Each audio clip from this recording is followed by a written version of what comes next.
This is a storyteller story. It's called Hunter Joe Gunter and the Big Horse Moxy. It's fictional. It's all made up. Situations, characters, whatever happens in there, it's pretty well all made up. It was a storyteller story, and then I wrote it as a book, and now I'm turning it back into a storyteller story, because that's the best way for it to be. So if you ever bought the book and read it, the storyteller, reading of it is a bit different, because it's not a talking book. Anyway, let's get this underway. Chapter 1, Hunter Joe Gunter and the Big Horse Moxy. Now, maybe I'll just fill you in a little bit. Hunter Joe Gunter, he's a young fella, he is in this story anyway, and he gets up to a whole lot of adventures. That's pretty well what it's about, him and his mates and the situations they get themselves into.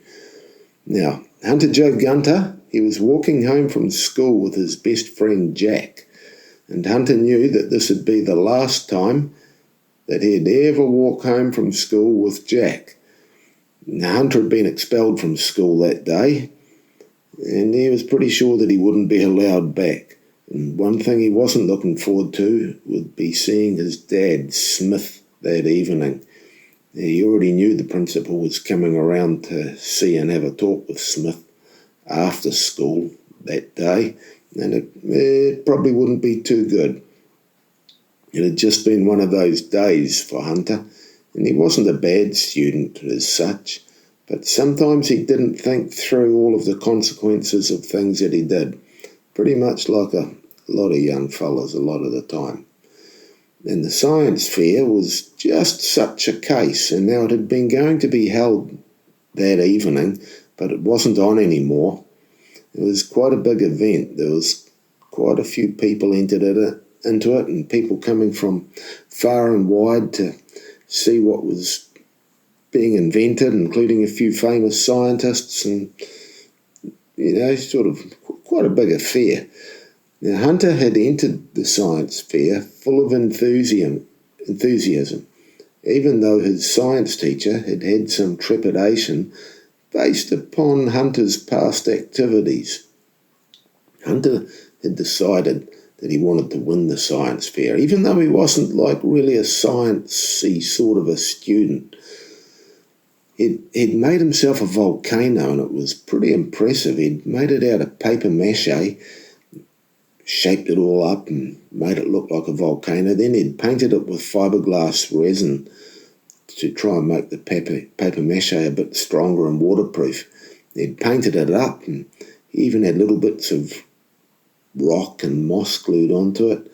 And of course, in the centre of it, there was a crater with a hole and a concealed tin can. Hunter's teacher had shown him how to mix baking soda with vinegar and put a bit of red food colouring in it, and when you put it together and shook it up a bit, it oozed out and looked like lava. Hunter thought it was a bit lame, and he wanted something quite a bit better than that, like a real volcano belching stuff out, something spectacular. His friend Jack, who he was walking home from school with that day that he'd been expelled, now he was really good at sort of things mechanical and chemical, building things and making things go, and just sort of, that area of making things. He had a recipe for gunpowder. All of the ingredients were easily available, and Hunter made a batch and tested it. He'd spread a trail of it out with a little pile at the end and struck a match and put it in it, and there was a flash and a whole lot of smoke and sulphur smell. And Hunter knew he just had to have that for the volcano. He was dead sure he would win first prize. However, the gunpowder seemed to burn too vigorously, too fast, so Hunter decided to mix up a slower burning batch. And after some experimentation, he had a mixture that fizzed and sparked and smoked just about right. He was pretty sure even the science teacher was going to be impressed by this. Now, when Hunter mixed up the final brew, he changed the mixture around a little bit. He wanted to slow it down even more, and he made enough to recharge the volcano a number of times. Hunter didn't tell Jack he'd changed the mixture. He was going to set the mixture off by a remote control.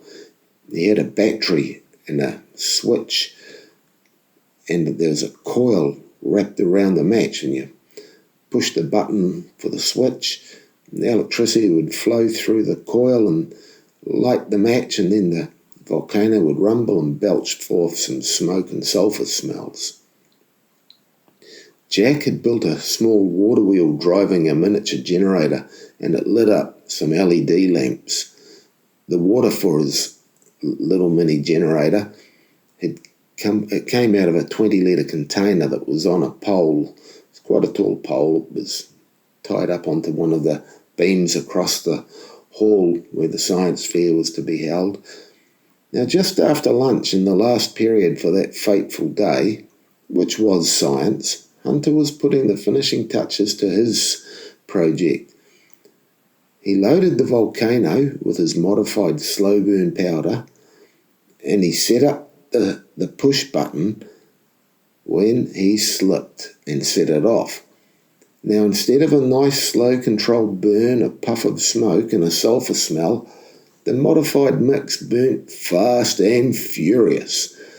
A huge cloud of sulphurous smoke belched out, and there was showering burning particles flying through the air.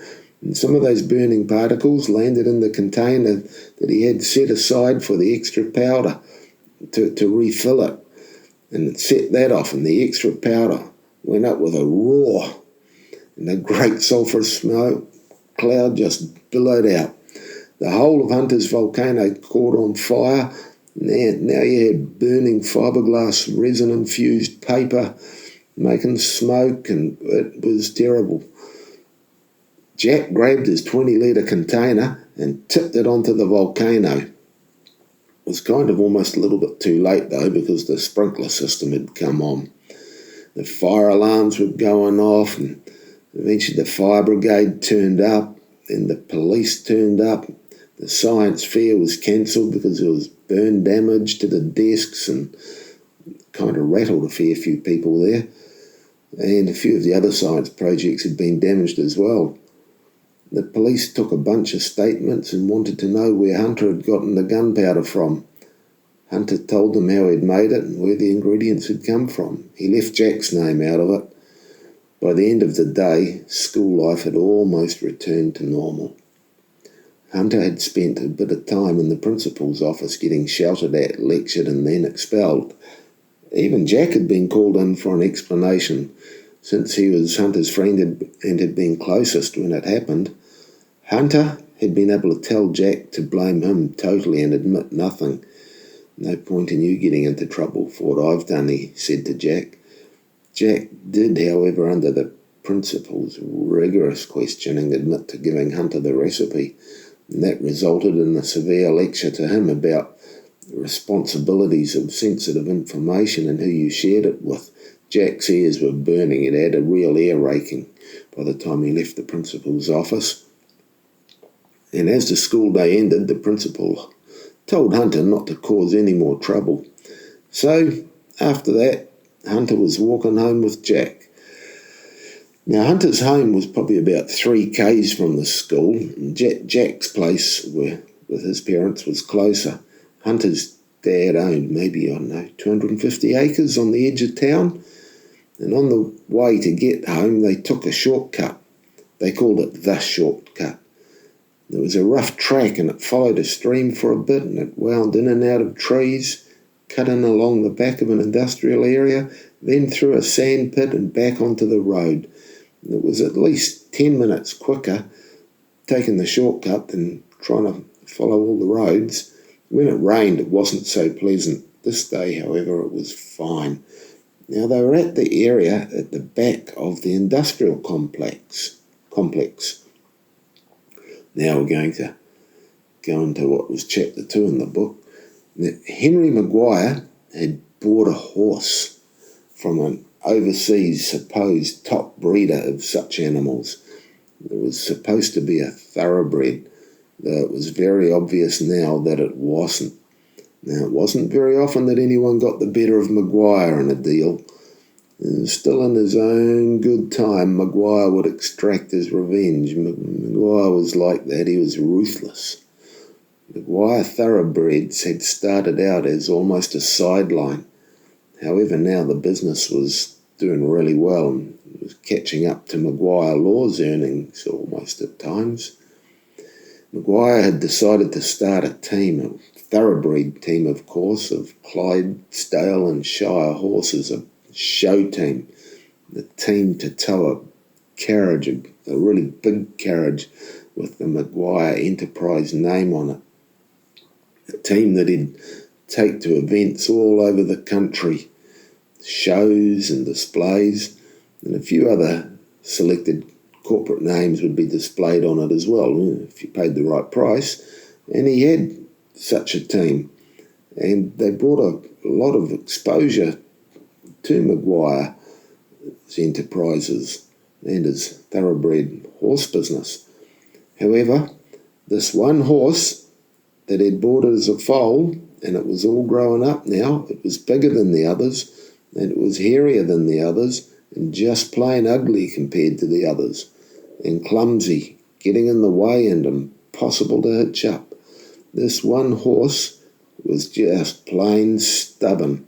It didn't respond to his trainers or work well with the other horses, and Maguire had the best trainers, or so Henry Maguire believed.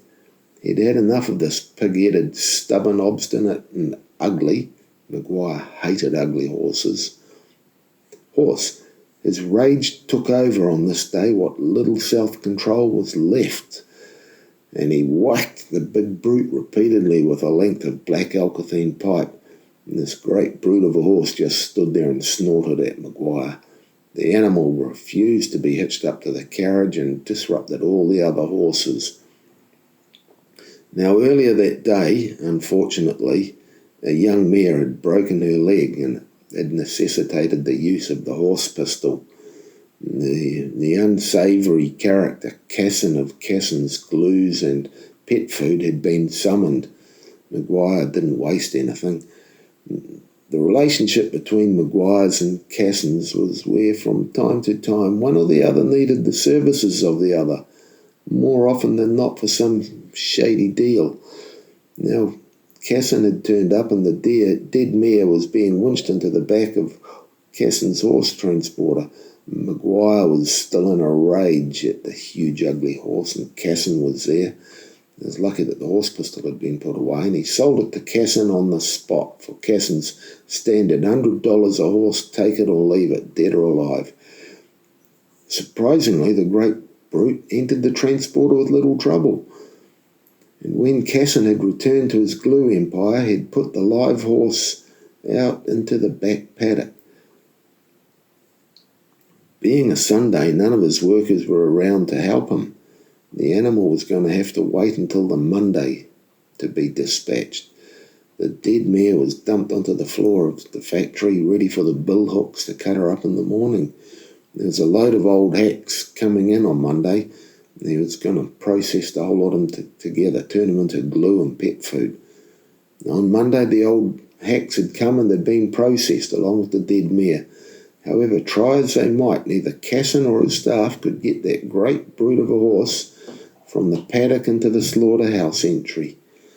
Cattle prodders, sticks, whatever. The great brute seemed to be surprisingly nimble. Indeed, he was amazingly agile for such a large animal. Cassin was going to drop the animal in the paddock with his rifle, but as his foreman pointed out, their industrial neighbour was just waiting for Cassin to stuff up the operating consents for the glue and pet food factory. It was already not the most popular business in the area, and the neighbour was outside with a camera. He'd heard the noise and kerfuffle, and he'd taken a few shots already. He wanted Cassin's yard for his business's expansion. Shooting the big horse outside would definitely contravene the operating consents. The neighbour pointed, making a shooting gesture, and shouted out, "Go on, do it." Cassin was furious and just plain worn out. His staff were about ready to give up and go home, and the big brute was still in the paddock. Now, one of the factories backing onto the shortcut that Hunter and Jack took was Casson's horse glue factory. It was that most unpleasant place. Hunter caught a glimpse of a horse through the trees. There was something about the horse that caught his attention. Surely such a magnificent creature wasn't going to be glue, he thought. He saw they were trying their damnedest to get that horse inside, and in an instant his mind was made up. Jack saw the look in Hunter's eyes. It was that same look that Hunter had when he thought gunpowder would be good in his volcano. Jack was out of there and said, "See you later." And Casson at this stage was lounging on the back fence with a ciggy hanging from his mouth. Hunter asked him, "That horse giving you some trouble?" And Casson, who had had enough and had a nasty malicious streak, said, "You think you could do better, smartass?" And Hunter replied, "Yeah, no sweat." Casson snorted and said, "Yeah, right, put your money where your mouth is. Give me $400 and take it away." He wanted Hunter to feel belittled and go away. Hunter pulled out two $100 bills from his wallet and said, "I've got $200 right now and I'll take it away." In a flash, the money was out of Hunter's hand and in Casson's pocket. Hunter pulled out his notebook and Casson scrawled a receipt with a signature. Casson yelled at his staff to leave it, and they vanished into the factory. "Get that horse out of here now," Casson snarled at Hunter. He was thinking this will be fun. That kid's got no show. Hunter vaulted the fence and quietly walked up to the horse, talking to it. He took a piece of rope from his bag. Now Hunter always had like a piece of rope in his bag and pocket knives and matches, a folding saw and all sorts of other bits and pieces, normally a bit of fishing line and some hooks, and never knew what you just might need, situation you could find yourself in. The big horse stood there and let Hunter approach. Hunter was surprised at just how big it was. The horse snorted. Moxy called it Moxy, because he was huge, like one of the earth-moving machines down by the river. Moxy lowered his head and let Hunter put the rope bridle on him, then followed Hunter out the back gate past Casson, whose mouth had fallen open and his ciggy fell out.